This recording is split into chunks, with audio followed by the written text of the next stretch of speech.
પૈસા માટે મિત્રને હથોડા મારી પતાવી દીધો। સુરતમાં યુવક 1.5 લાખ ઉછીના આપી ટોર્ચર કરતો। કારખાનામાં હત્યા કરી મૃતદેહને કોથળામાં ભરી કચરામાં ફેંકી દીધો।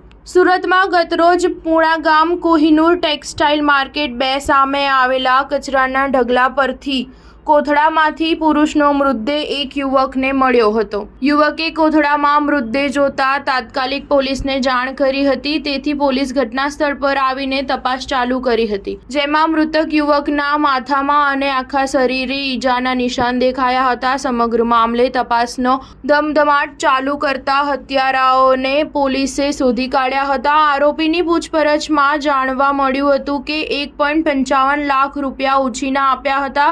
તેથી કારખાનામાં માથામાં હથોડીના ઘા મારીને પતાવી દીધો હતો અને કોથળામાં મૃતદેહ ભરીને ફેંકી આવ્યા હતા।